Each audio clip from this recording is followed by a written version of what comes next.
গণভোট ইস্যুতে গতদিনও উত্তপ্ত ছিল জাতীয় সংসদ। পরে এই ইস্যুতে এবং জামাতের আমিরের বক্তব্যের ভুল ব্যাখ্যা দেওয়ার অভিযোগ এনে সংসদ থেকে ওয়াকআউট করেন বিরোধী দলের সদস্যরা। জামাতের আমির বলেন, দাবি আদায়ে রাজপথে নামবে 11 দল। অধিবেশন শেষে সাংবাদিকদের প্রশ্নের জবাবে স্বরাষ্ট্রমন্ত্রী বলেন, আন্দোলনে নামা বিরোধী দলের রাজনৈতিক অধিকার।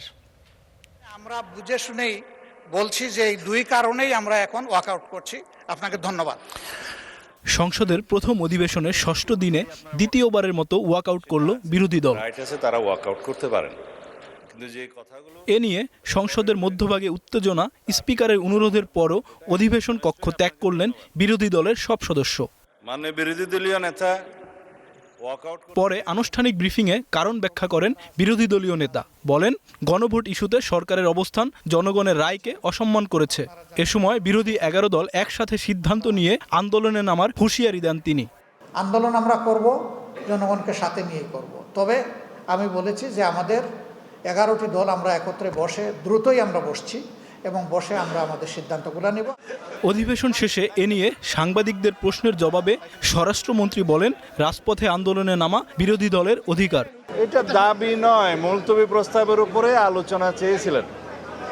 মুলতবি প্রস্তাবটা উত্থাপিত হওয়ার পরে মাননীয় স্পিকার সেটা গ্রহণ করে আলোচনার জন্য 3 দিনের মধ্যে আলোচনার বিধান আছে, আলোচনা হয়েছে।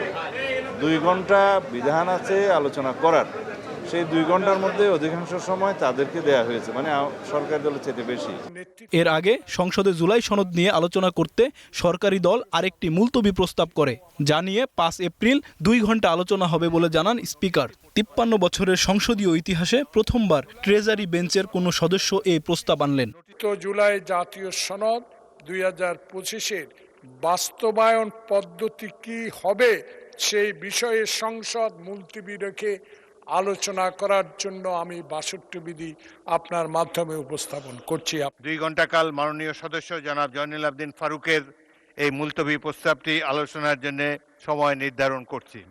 অধিবেশনের শুরুতে প্রশ্ন উত্তর পর্বে আইন, কৃষি, পানি সম্পদ মন্ত্রী নিজের পরিকল্পনার কথা তুলে ধরেন। আইনমন্ত্রী বলেন, পর্যায়ক্রমে সব হয়রানিমূলক মামলা প্রত্যাহার করা হবে। রাজনৈতিক মিথ্যা গায়েবী হয়রানিমূলক মামলার যেটা প্রত্যাহার করা হচ্ছে তার সংখ্যা 23,865 এবং এই মামলা আরও প্রত্যাহারের তালিকায় আমরা যাচাই বাছাই কমিটি করেছি। সেই কমিটির প্রতিবেদন অনুসারে পরবর্তীতে প্রত্যাহার করা হবে। এবার শুধু ইলিশ নয়, প্রজনন মৌসুমে মিঠা পানির মাছ ধরার বিষয়ে নিষেধাজ্ঞা থাকবে বলে জানান মৎস্য ও প্রাণী সম্পদ মন্ত্রী। ডিপে যেই মাছ পরিমাণ কমে গেছে, ডিপ সি ফিশিং এর জন্য আমরা চিন্তা ভাবনা করছি, ওটার উপরে আমরা কাজ শুরু করেছি।